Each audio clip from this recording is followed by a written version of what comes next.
ஆப்கி அதாலத்தில் முன்னாள் union minister Smriti Irani மீது உள்ள குற்றச்சாட்டு. இவர் குழப்பத்தை உருவாக்குகிறார். நீங்க இந்த சீரியலை பத்தி எப்ப அனௌன்ஸ் பண்ணீங்களோ, அதாவது நான் திரும்பவும் துளசி கேரக்டர்ல வரப்போறேன்னு, இதுல ஒரு பெரிய குழப்பம் இருக்கு. காங்கிரஸ் கட்சிக்காரங்க ரொம்ப சந்தோஷமா இருக்காங்க, அவங்க டிவிக்கு போயிட்டாங்கன்னு. தொல்லை ஒளிஞ்சது, மாடு தண்ணி குடிக்க போயிடுச்சுன்னு அவங்க சொல்றாங்க. அப்ப என்ன மாடுங்கிறீங்களா இல்ல தண்ணிங்கிறீங்களா? என்ன மாடுன்னு சொன்னீங்கன்னா என்னோட பிசிக்காலிட்டியை நீங்க பாக்குறீங்கன்னு அர்த்தம். தண்ணின்னு சொன்னீங்கன்னா என்னோட ஆழமான மனசு உங்களுக்கு புரிஞ்சிருக்குன்னு அர்த்தம். நான் உங்களோட ஆழத்தை பத்தி தான் பேசுறேன். உங்க உடல் அமைப்பு பத்தி யாரும் எதுவும் சொல்ல முடியாது. அட்லீஸ்ட் மக்களுக்காவது புரிஞ்சதுல நான் ஒரு மாடு இல்லைன்னு. நான் உங்களுக்கு காம்ப்ளிமெண்ட் கொடுக்க நினைக்கிறேன். கடந்த சில மாதங்களா நீங்க நிறைய வெயிட்டை குறைச்சிருக்கீங்க. நான் என்ன சொல்ல வரேன்னா, குழப்பம் உருவாயிருக்கு. காங்கிரஸ் ஆளுங்க ரொம்ப ரிலீவ்டா இருக்காங்க, இவங்க போயிட்டாங்கன்னு. ஆனா போர்க்களத்துல சார் நிறைய சிப்பாய்கள் தோக்கலாம், அதே மாதிரி சில பேர் உயிரை இழக்கலாம். ஒரு எதிரிய ஜெயிச்சிட்டா நமக்குள்ள வர ஒரு பெருமை மாதிரி நம்மளோட எண்ணமும் இருக்கணும். நம்மள அவங்க வீழ்த்தினாலும் அவங்கள நம்ம வீழ்த்திட்டோன்னு எதிரிங்க பெருமைப்படுற மாதிரி இருக்கணும். அதாவது இவனை நம்ம அழிச்சிட்டோன்னு. ஆனா எதிரிக்கும் அது தெரியும். இறைவனோட அன்பு அளவில்லாம எப்பெல்லாம் நமக்கு கிடைக்குதோ, நீங்க எத்தனை தடவை அழிச்சாலும் நான் திரும்பி வருவேன். காங்கிரஸ் அவங்களோட அபிஷியல் ட்விட்டர் ஹேண்டில் இருந்து சொல்லியிருக்காங்க, குட் லக் ஸ்மிருதி இராணின்னு. அதாவது ரஜித் சார், நீங்க என்னோட வாழ்க்கையில ஒரு பிரிக்க முடியாத பந்தமா நீங்க இருந்துட்டு வந்திருக்கீங்க மீடியா துறையில. நீங்க ஒரு நாள் காங்கிரஸ் என்ன பார்த்து ஓ ஸ்மிருதின்னு சொன்னதையும் நீங்க பார்த்திருக்கீங்க. இன்னைக்கு அவங்களோட அபிஷியல் ஹேண்டல்ல குட்லக்னு சொல்லிருக்காங்க. எதிரிய குட்லக்னு சொல்ல வச்ச ஒரு இந்திய பெண்மணி அவங்களோட மனசு எப்படி இருக்கும்னு நீங்க யோசிச்சு பாருங்க. யாரோ ஒரு கமெண்ட் போட்டிருக்காங்க, டிவிக்கு திரும்ப வந்துட்டாங்க, புத்து வீட்டுக்கு வந்துருச்சுன்னு. அவங்க எந்த விஷயத்த புத்துன்னு சொல்றாங்கன்னு எனக்கு தெரியல.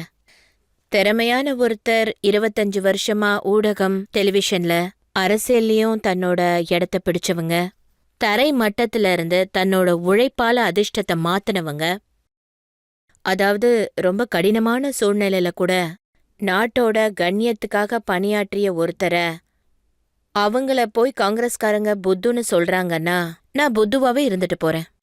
நான் இந்த சமுதாயத்தை தரையிலிருந்து வானம் வரைக்கும் பார்த்திருக்கேன். காங்கிரஸ் கட்சிக்கு என்ன மாதிரி உழைக்கிறவங்கள, சாதாரண குடும்பத்துல இருந்து வர்றவங்கள, அதுலயும் பெண்கள், இந்த இந்திய நாட்டின் பெண்கள் சாதாரண குடும்பத்துல இருந்து வர்றவங்க முட்டாள் மாதிரி தான் தெரிவாங்க போல இருக்கு. அதனாலதான் அடுத்த 15 வருஷமும் எதிர்கட்சியாவே இருக்க போறாங்க. அதாவது அவங்க என்ன நினைக்கிறாங்கன்னா, அமேத்தியில ஸ்மிருதி இராணி தோத்ததுக்கு அப்புறம் அவங்களோட அரசியல் வாழ்க்கை முடிஞ்சு போச்சுன்னு நினைக்கிறாங்க. 2014 கூட நான் அமேட்டியில தோத்து போயிருக்கேன். சாந்தினி சவுக்ல கூட 2004 நான் தோத்து போயிருக்கேன். நீங்க நல்லா யோசிச்சு பாருங்க, ஒருவேளை 2004 சாந்தினி சவுக்ல நான் ஜெயிச்சிருந்தா இன்னைக்கு ஆப்கி அதாலத்துல உட்கார்ந்திருக்க ஒரு ஸ்மிருதியா நான் இருந்திருப்பேனா? என்னோட தலையெழுத்துல எப்பவும் ஜெயிக்கிறதுங்கிறது கிடையாது. நான் பல தடவை தோத்து போய் தான் நான் என்னோட விதியை எழுதியிருக்கேன்னு தான் சொல்ல முடியும். உங்க கட்சி ஆட்களோட கன்ஃபியூஷனை கிளியர் பண்ணிடுங்க தயவு செஞ்சு. நீங்க போகாதீங்கன்னு பாட்டு பாடுறாங்க. அவங்களுக்கு தெரியும் என்னோட கட்சியில எந்த கன்ஃபியூஷனும் கிடையாது. கான்ஃபிடென்ட்டா இருக்காங்க ஸ்மிருதி இராணி விஷயத்துல. எப்பெல்லாம் நாட்டுக்கு முன்னாடி, சமூகத்துக்கு முன்னாடி ஒரு சவாலுங்கிறதெல்லாம் ஏற்படுதோ, அப்போ எப்பெல்லாம் கட்சி மூலமா சமூகத்துக்கும் நாட்டுக்கும் சேவை செய்யற வாய்ப்பு கிடைச்சாலும், ஸ்மிருதியோட தேவை எப்பெல்லாம் தேவைப்படுதோ, நான் என்னோட பொறுப்புகள் எல்லாத்தையுமே நிறைவேற்றிடுவேன். நீங்க மறுபடியும் சாஸ்பி கபி பகுத்திங்கிற செட்ல இருக்கீங்க. ஆமா, இது ஒரு புது சேலஞ்ச். நிறைய பேர் நினைக்கிறாங்க நம்ம மீடியால இருக்கிறதுனால இன்சுலரா இருக்கோன்னு. சமூகத்துல நடக்கிற எந்த விஷயமும் தெரியாதுன்னு நினைக்கிறாங்க. சில பேரால மட்டும்தான் இதை புரிஞ்சுக்க முடியும். ஒரு ஆர்டிஸ்ட் ஸ்டேஜ்ல தன்னோட கேரக்டரை பெர்ஃபார்ம் பண்ணும்போது, அல்லது டெலிவிஷன் ஸ்கிரீன்ல, அல்லது உங்க மாதிரி ஆள் மூலமா, இல்ல நியூஸ் சேனல் மூலமா சமூகத்தை உருவாக்குறோம், சமூகத்துக்கு புரிய வைக்கிறோம். அவங்களுக்குன்னு ஒரு சிந்தனை இருக்கும், அவங்களுக்குன்னு ஒரு அனுபவம் இருக்கும். நாட்டோட இதய துடிப்போட அவங்களோட இதய துடிப்பும் கலந்துரும். நாட்டோட இதய துடிப்போட சேர்ந்து வாழ்ற பெருமை எத்தனை பேருக்கு கிடைச்சிரும்? இப்போ நான் கலைஞர்களுக்கு நடுவுல போனேன்னு வச்சுக்கோங்களேன், இந்த இளைஞர்கள் மாதிரி நிறைய கலைஞர்களோட ஒரு கூட்டமே இருக்கு. அவங்க என் கூட உட்கார்ந்து பேச ஆரம்பிச்சாங்கன்னா ஸ்கிரிப்ட பத்தி பேசுறது ரொம்பவே குறைவு. நாட்டின் பாராளுமன்றத்துல என்ன நடக்குது, நாட்டின் பொருளாதார அமைப்புல என்ன நடக்குது, நாட்டோட வரலாறு என்ன, நாட்டோட எதிர்காலத்தை எப்படி உருவாக்குறது, இந்த மாதிரி விஷயங்கள் எல்லாம் பேசுவாங்க. இது ஒரு ப்ராப்ளம் இல்லையா? ஏன்னா 2014லயும் நீங்க செட்ல இருந்தீங்க, உங்களுக்கு ஒரு ஃபோன் வந்துச்சு, நீங்க எல்லாத்தையும் விட்டுட்டு கிளம்பிட்டீங்க. நான் சிம்லால ரிஷி கபூர் சாரோட ஒரு படத்துல நடிச்சிட்டு இருந்தேன். அந்த டைம்ல காலையில எனக்கு ஒரு ஃபோன் வந்துச்சு, நீங்க உடனே டெல்லிக்கு வரணும், மத்தியானம் நீங்க சத்தியப்பிரமாணம் எடுக்கணும்னு. அதுதான் நான் கேமராவை ஃபேஸ் பண்ண கடைசி தருணமா அது இருந்துச்சு. மறைந்த ரிஷி கபூர் சாரோட நான் நடிச்ச கடைசி படம். ரிஷி கபூர் அவர்கள் உங்களுக்கு சொல்லலையா? அவர் சொன்னாரு, கண் சிமிட்டிக்கிட்டெல்லாம் நேரத்தை வீணாக்க கூடாதுன்னு. க்ரூல இருந்த மத்த பேரும் கூட இந்த விஷயத்த கேட்டு ரொம்பவே சந்தோஷப்பட்டாங்க. அதனால உடனே என்ன பேக பேக் பண்ணிட்டு சீக்கிரம் கிளம்ப சொன்னாங்க. ஏன்னா நாட்டுக்கு சேவை செய்யறது எவ்வளோ பெரிய விஷயம், அதோட ஒரு கொடுப்பனை வேற எதுவுமே இருக்க முடியாதுல்ல. அப்போ திரும்பவும் அப்படி ஒரு வாய்ப்பு வந்து உங்களுக்கு ஃபோன் வந்து அந்த சீரியல் செட்ல இருந்து டெல்லிக்கு வந்து பிரமாணம் எடுத்துப்பீங்களா? பாருங்க, வாய்ப்புகளை நான் தேடி போறது கிடையாது, வாய்ப்பு தான் என்ன தேடி வரும். அதனால எந்த வாய்ப்பு என்னை எப்ப தேடி வரும்னு எனக்கு தெரியாது. ஆனா ஒண்ணு மட்டும் தெரியும், வாய்ப்பு என்ன தேடி வரும்போது கண்டிப்பா அவங்க வெறுக்கவும் மாட்டாங்க, வெக்கப்படவும் மாட்டாங்க. என்னோட திறமைய பத்தி மீடியாலயும் சரி அரசியல்லையும் சரி நல்லாவே தெரியும். நான் அந்த பெஞ்ச் மார்க்கை விட்டு கீழே இறங்கவே மாட்டேன். அதை நான் ஆப்கி அதாலத்துல உறுதி அளிக்கிறேன்.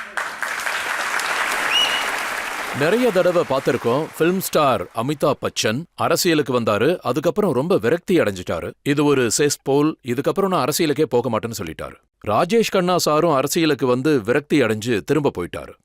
நான் அரசியலுக்காக வரல, நாட்டின் கொள்கைக்காக இணைஞ்சிருக்கேன். வித்தியாசம் இருக்கு.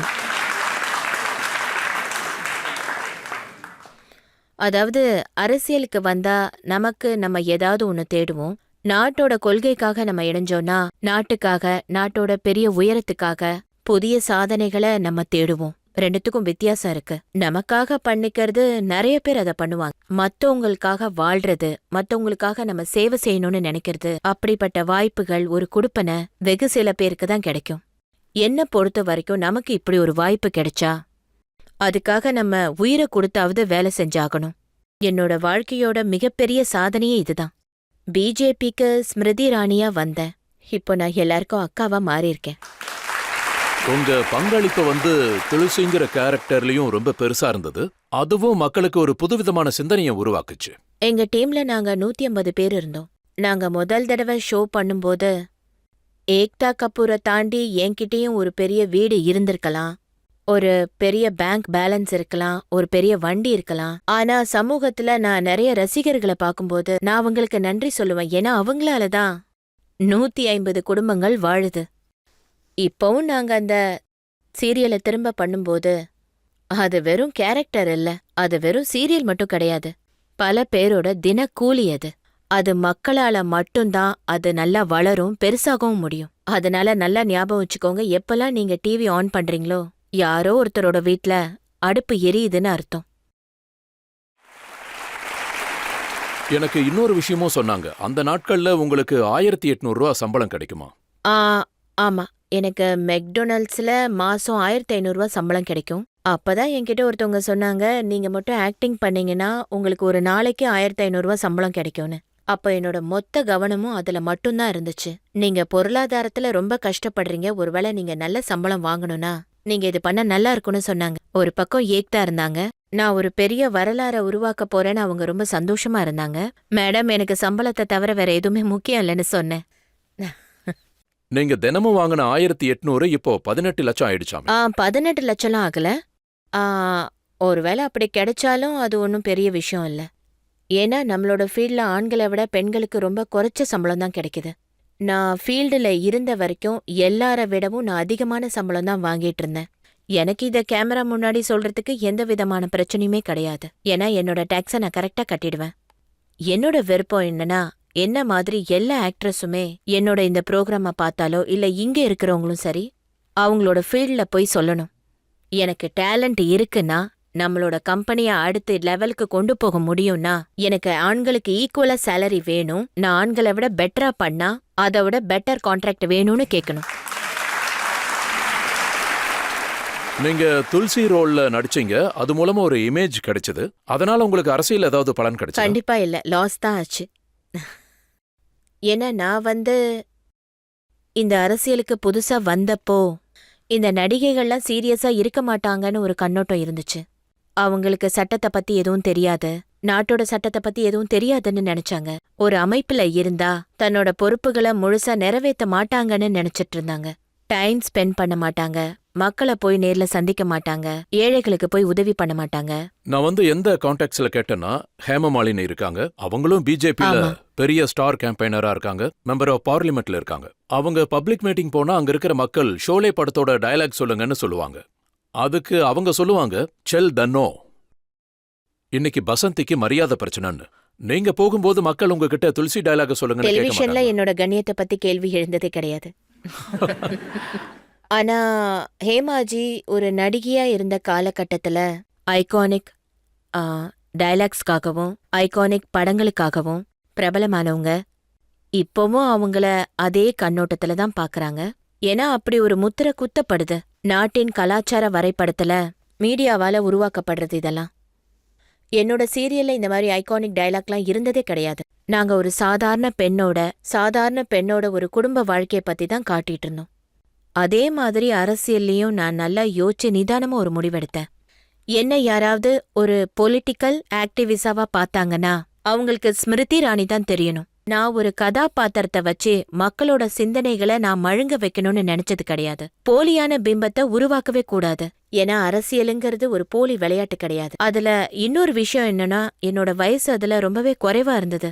சின்ன வயசுல இருக்கிறவங்களுக்கு சொல்லக்கூடிய ஒரே ஒரு விஷயம் என்னன்னா, அனுபவம் முக்கியம், அப்புறம் செயல்படுங்கன்னு சொல்லுவேன். யங்ஸ்டர்ஸ் என்ன சொல்லுவாங்க, வாய்ப்பு கிடைச்சாதானே அனுபவப்பட முடியும்னு சொல்லுவாங்க.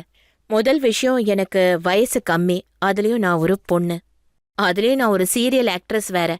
அதுல எனக்கு துளசி கேரக்டர்லாம் பெரிய சீரியல் இதுவா ஆக்டர் இருந்தது அவ்வளவு கிடையாது. குறைஞ்ச வயசுல இருந்த உங்களை நிதின் கட்கரி வயசான கிழவின்னு நினைச்சிட்டாரு. ஆ. நான் யுவா மோர்ச்சால துணைத் தலைவரா இருந்த 2013ல. என் கூட இருந்த இன்னொரு தலைவர் இப்போ மகாராஷ்டிராவுல அவரு இப்போ முதலமைச்சரா இருக்காரு, தேவேந்திர ஃபட்னவிஸ்.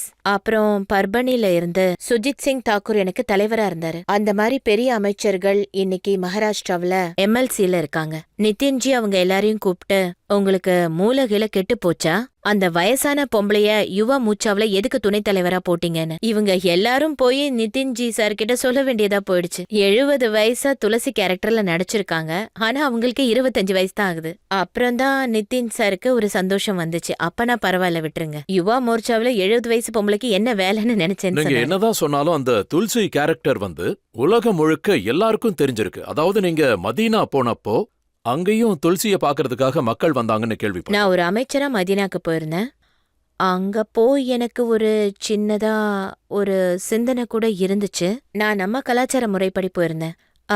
என் நெத்தியில பொட்டு, குங்குமம், அப்புறம் கழுத்துல தாலி, இந்த மாதிரி ஒரு உடை அணிஞ்சுக்கிட்டு மதீனாக்குள்ள யாருமே போக முடியாது. ஏன்னா அது ஒரு ரொம்ப புனிதமான இடம் முஸ்லிம் சமூகத்துக்கு. ஆனா எனக்கு அங்க அனுமதி கொடுத்தாங்க. உங்களோட உடையிலேயே நீங்க உள்ள போலான்னு சொன்னாங்க. நீங்க அப்படி போறதுனால எங்களுக்கு எந்த பிரச்சனையும் இல்லைன்னு சொன்னாங்க. ஆனா அங்க செக்யூரிட்டி ரொம்பவே டைட்டா இருந்துச்சு. ஒருவேளை அங்க ஏதாவது கன்ஃபன்ட்ரேஷன் ஆயிடுச்சுன்னா, இல்ல ஒருவேளை அங்க தேவையில்லாத ஏதாவது பிரச்சனை உருவாயிடுச்சுன்னா, கோவப்பட்டு ஒருவேளை ஸ்மிருதி இராணி யாராவது தாக்க வந்துட்டாங்கன்னா, அதனால செக்யூரிட்டி சுத்தியே இருக்கட்டும்னு சொல்லிட்டாங்க. அப்படி இருக்கிறப்போ நான் ஒரு கார்னருக்கு போனதும் என்ன நோக்கி ஒரு கூட்டமே ஓடி வர ஆரம்பிச்சுது. உடனே அங்க செக்யூரிட்டி அலர்ட் ஆயிட்டாங்க. ஒருவேளை இப்படி ஒரு கோலத்தை பார்த்து யாராவது கோவமாயிட்டாங்களோன்னு. அப்போ திடீர்னு அந்த கூட்டத்துல இருந்து ஒருத்தவங்க துளசின்னு கத்துனாங்க. அப்போ நான் செக்யூரிட்டி கிட்ட அவங்க என்ன தாக்க வரல, என்கிட்ட ஆட்டோகிராஃப் வாங்க வந்திருக்காங்கன்னு நான் சொன்னேன். அப்போ செக்யூரிட்டி கேட்டாரு, துளசினா என்ன, யார் அது? நான் அப்புறமா சொல்றேன்னு சொன்னேன். ஏன்னா அவங்க எல்லாருமே ஒரு வேற வேற ஸ்டேட்ல இருந்து ஊர்ல இருந்து வந்திருக்கவங்க. ஏன்னா அவங்க ஒரு பிலிம்கிரேஜ்காக வந்திருக்காங்க. அவங்க எல்லாருமே வெவ்வேறு நாடுல இருந்து வந்தவங்க. எனக்கு என்ன சொன்னாங்கன்னா, ஸ்வாகில்ல அந்த சீரியல் டப்பானப்போ ஆப்கானிஸ்தான்ல இருந்தும் வந்திருந்தாங்க. அப்ப அவங்க என்ன சொன்னாங்கன்னா, அவங்க டோனோ டிவில துளசின்ற கேரக்டரை பார்த்திருக்காங்களாம். எனக்கு டப்பிங் பண்ண ஆப்கானிஸ்தான் ஆர்டிஸ்ட் அவங்களும் தேர்தல்ல நிக்கிறேன்னு சொன்னாங்க. நான் அப்படியா, ரொம்ப நன்றின்னு சொன்னேன். இப்போ அதே சீரியல்ல நீங்க நடிக்க போற கேரக்டர் அதுவும் இதே மாதிரி ஐகானிக் ரோல் தானா? அதுக்கு நீங்க ஏக்தாவை இங்க பக்கத்துல உட்கார வச்சு கேள்வி கேட்கணும். ஆனா ஒண்ணு மட்டும் உண்மை, அது ஏக்தாவா இருக்கட்டும் இல்ல சேனலா இருக்கட்டும், அவங்களுக்கு என்னோட வாழ்க்கை பயணம் தெரியும் 2 சகாப்தமா, அதாவது சமூகம் சார்ந்ததா இருக்கு. என்னோட ஆசை என்னன்னா இப்போ இருக்க ஜெனரேஷன் அவங்களோட பிரச்சனைகள் நம்ம ஜெனரேஷனோட எப்படியெல்லாம் மோதல் ஏற்படுது, எப்படியெல்லாம் வெறுப்பு ஏற்படுது. அதாவது யங்ஸ்டர்ஸ்லாம் நினைப்பாங்க இன்ஸ்டாகிராம்ல என்ன நடக்குதுன்னு அப்பா அம்மாக்கு தெரியாதுன்னு, ஸ்னாப் சாட்ல என்ன நடக்குதுன்னு உங்களுக்கு என்ன தெரியும், அப்புறம் அப்பா அம்மாவோட ஆர்வங்கள், அப்புறம் அவங்களுக்குள்ள இருக்கிற ஒரு சின்ன சின்ன பயங்கள், அப்புறம் எங்களை விட அடுத்த ஜெனரேஷன் அவங்க எங்களை சொல்லுவாங்க, பத்தியா பசங்க வளர்ந்ததுக்கு அப்புறம் இப்ப தெரியுது எவ்வளவு கஷ்டம்னு. இந்த மாதிரி 3 ஜெனரேஷனோட கான்ஃப்ளிக்ஸ் இருக்கு, ஏதோ ஒரு இடத்துல இணைப்பு இருக்கு. அத கண்டிப்பா வியூவர்ஸ் பார்த்தாங்கன்னா உங்களுக்கு பிடிக்கும்னு நம்புறேன்.